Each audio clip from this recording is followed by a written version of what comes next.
Yo, how are you doing? And welcome back to another video on the channel. Today, we're just gonna have a bit of a real talk here because I have got back into FIFA in the last 2 weeks. The Showdown Veghost has helped that massively, so cheers EA for that. They've done it. They've finally done it. They got me back on FIFA to give it a go yet again. It came to my mind. I thought of FIFA in a completely different mindset because I took 4 months away. I came back with the idea of, just trying to just get back to a decent style team, try and play some FIFA, see how we do. And I thought that, okay, we're making progress, okay? And the more I played it, the more that I had this deep, just sickening feeling in my stomach that everything about this game, for me personally, is almost just kind of ruined because of nostalgia. Now, of course, as you're aware, if you know me, I live in Poland, and that means that I get minimum 50, 60 ping every single game, which is pathetic. You can't really play consistently, and to be fair, that's being kind. Usually midway through the game, it spikes every 10, 15 seconds to 180 ping, and I can go to a game right now. So this is my team. Let's go into a game, and I'll show you guys my ping. I mean, to be fair, I think the best it ever will be is 48. That is the best case scenario. That's my best ever ping. Ever. It may be 50, maybe 6. It's going midday on a Monday. And it's currently... What ping is it? I mean, it's taking its sweet ass time. 50. Okay. So we may actually have decent ping today. Okay, so that's my standpoint of my ping. Which 50, I mean, I still don't think that's even that good. But, it's okay considering. For me, nostalgia has completely killed FIFA 22 for me and a lot of people, and nostalgic, it really is a powerful thing. It really is, because I look at this and I cannot help, because I am a nostalgia merchant, of looking back in this and thinking what it used to be like when I was younger. And I think that is just my own fault. That's my own doing, and that is why people my age just kind of just can't relate to the game right now. Now, of course, I can go into the gameplay. For me, the gameplay is completely a mess. Of course, I was sent down to Division 7 because I didn't play. I am usually an Elite Division player, but to be fair, I kind of don't want to play Rivals because I don't want to go through the hassle of playing Div 2 or above, because by then it just gets really, really unfun. Personally, and I mean this with my entire heart, I've been playing FIFA since FIFA 03. This is by far, without a shadow of a doubt, the lowest skill gap there's been in any FIFA. Granted, I'm not saying the worst FIFA, because I don't think it is the worst FIFA. I don't really know what the worst one is, but it's a variety of a few. But this one is, for me, a shadow of a doubt, the lowest skill gap FIFA. When it comes to when you play a game, have you noticed that your midfield just does not exist? Unless you got Hullet or something, you barely even notice your midfield. It's just attack, get tackled, they counter, through ball, sprint, through on goal. Sprint, through ball, sprint, through ball, goal. It's like a ping pong match. It's so fast paced that it's almost brain dead. This is, for me, easily the most brain dead FIFA I've ever played. The most brain dead. In terms of the actual gameplay, you don't need to think. There's no tactics. You can try to play a tiki-taka style of play. You can attempt to, but no matter what happens, you will just end up being forced into playing a counter style football, because that is what works. I'm currently on New Gen right now. I don't even play New Gen. I cannot play New Gen. I can't stand it. I gotta play an old gen. I've got the Xbox One Series X. I cannot play New Gen FIFA because I physically cannot put myself through that. Now, maybe with New Gen, it may be a bit more slower, a bit more unresponsive, but it may make the passing and through balls a bit less annoying. However, for me, the sole number one thing that I care about a FIFA game is how good does it feel to just get past players. If it's by doing skills, I find that for me the most entertaining part of FIFA. So if I find that to be a massive struggle, then I get, frustrated quite easily. But let's go with that point. Let's go with the fact that I've got to play an old gen FIFA because it's more responsive. However, it's probably much more fast paced. Therefore, I get this counter attacking football nonsense.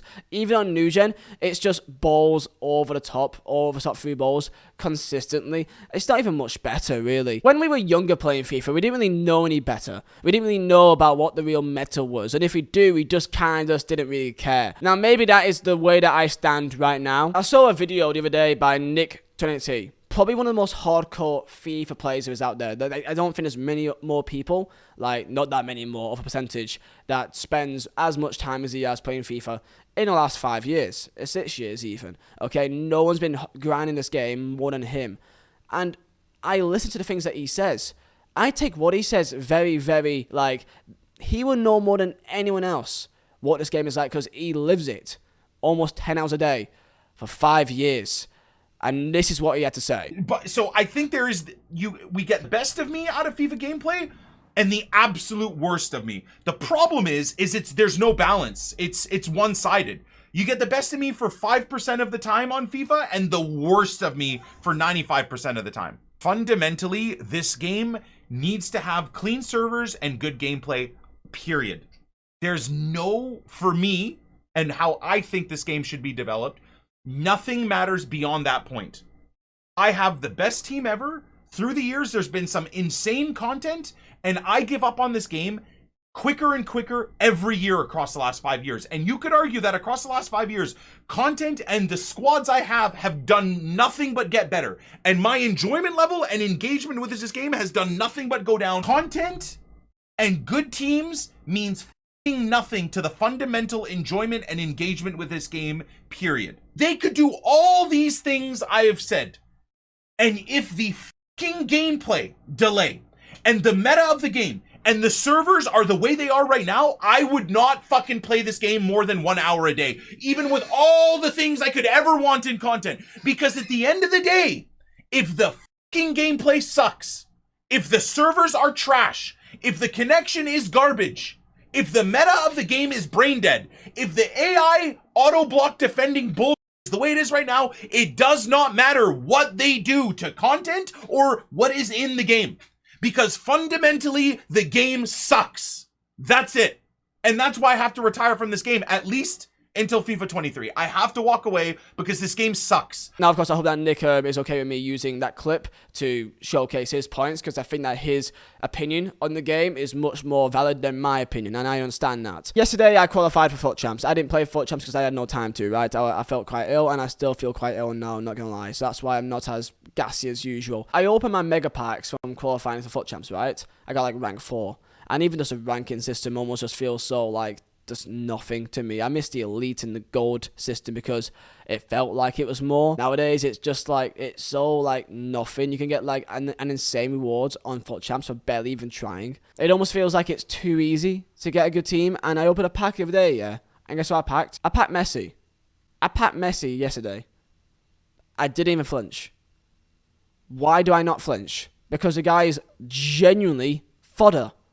Lionel Messi's gold card is 70k. If packing a Lionel Messi is no longer something that you are that excited about because he's worth 70k and he's not even that good because the meta of the game changes week by week by week, then what is the point? And that's my main problem with the insane amount of content they bring on this game each week, that it's almost a never-ending battle of you just fighting against the curve of you trying to keep up to date with it. So unless you have like your job being playing FIFA, you're always behind trying to catch up. But hey, maybe it doesn't matter because you can get an insane team without genuinely trying. I hear people say this game's pay to win.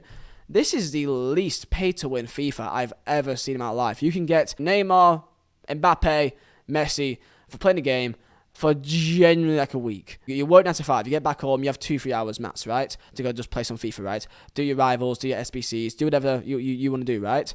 You can genuinely play the game for 2 weeks and you can get yourself an Mbappe, Messi, and also a Neymar, and also insane cards from SBCs and whatever the hell you pack them as well, because that is how insane it is to get a good team. But a good team nowadays is just the bog standard. I remember having, a 4-1-2-on-2 Bundesliga team with Luis Gustavo, a non-reg Ratzler, Farfan, Marco Reus left mid. Marco Reus 85 rated like gold card was like mad for me. He was like worth like 70k. I thought, get in, I've got my guy. Now, of course, it wasn't much more hard to get a good team back then, unless if you traded or open packs. Then yes, like you couldn't really get an insane team back then without putting money in the game. That is pay to win. Because then you literally could not get yourself a team, which is insane, without putting money in the game. There's genuinely no way back then, unless you're insanely lucky in the pack. And nowadays I can just look at my team and I could just like kind of just not care, because in reality, let's say for example, let's just use Doku as an example. There's about over 50 or 100 different types of this exact same card. The exact same card is the same type. Maybe about 5-star weak foot, maybe. But really, other than like, if you look at base stats and the similar characteristics of the card, there's about 50, 60 different players that I could say that this could be in different SBCs and different promos that they've dropped and objective cards. And it's like, how can you really like look at this and think, yeah, I'm building something here? That progression of getting a better team just feels so empty because you get that good team within a week. So then what are you really trying to do after that?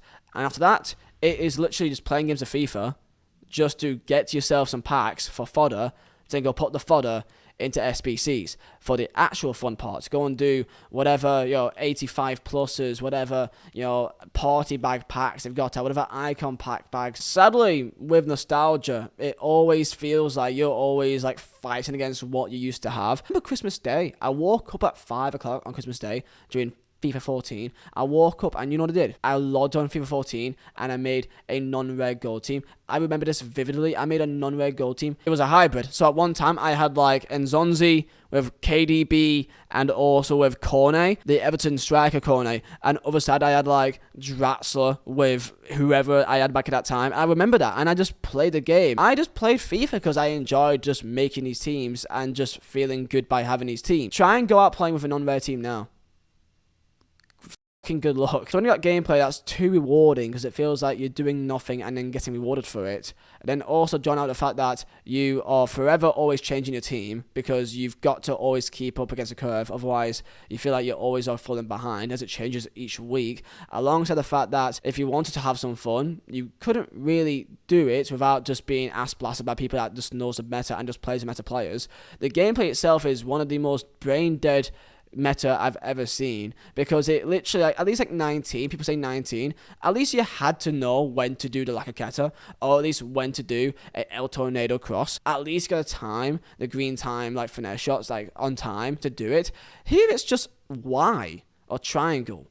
Here it's literally get the ball, Y through ball, midfield does not exist, defenders do not exist. I must be doing something wrong here because like I cannot play the game without being force-fed to play in this certain way, which is not how I want to play it, sadly. And there's many other aspects of nostalgia. It's also a feeling of like the songs, the soundtracks. Like that's just a nostalgia thing in general. Like songs nowadays won't feel the same as it did when you were like 10, 12, 13, 14 because it has like a memory attached to that. You like remember like a day you had at high school or like you were playing football in a park with your mates and this song came on. You remember that you went to a house party and you remember this song that came on. So nostalgia is a powerful thing and it is very it conflicts a lot because actually it's just something that you cannot get back again. Some of the soundtrack songs aren't even that bad, but people like go against the soundtrack and say that it's trash because they've not got that nostalgic element to it. Some people that would have called 17 or 18 soundtrack trash will maybe look back on it and think, but it's actually decent, And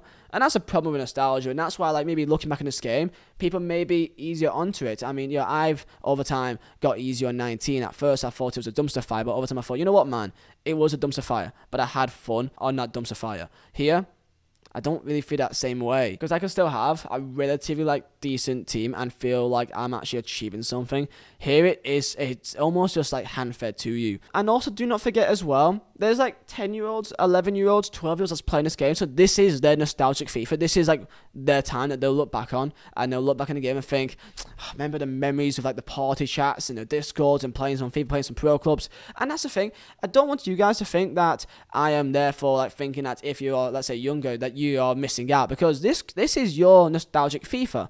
Enjoy it. If you enjoy FIFA, more power to you. I'm not going to stop you from playing the game or enjoy the game. If you enjoy the game, just play the game. And I'm happy for you guys for it. For me, because I'm older, and I guess my kind of community is more kind of 18, 19, even early 20s. I'm 23. I'm born in 1998. My first FIFAs that I really played was 12, 11, 13, 14. I smashed those games. Of course, I played FIFA when I was younger. I played on the PSP. I had FIFA 08 on PSP for Christmas Day, and I remember just playing that all day in the living room. When you're younger, the imagination is powerful, and that feeling with what you're doing at the time sticks with you. These things attaches itself to you, and of course, I got likes of KSI and Rudder Show and the YouTube people that helped out a lot. If I didn't have KSI and Rudder Show and all these YouTubers back in the day, I may not have such a deep feeling towards 14 or 15 because those are the FIFAs that I really like got to FIFA and they helped out massively. Nowadays, the kids that's playing FIFA be watching Danny Aaron's, be watching Harry Escuff, be watching Castro, and they will be their people that they will remember growing up, and that is amazing. So again, I gotta say, if you are a person that likes this game, if you're young,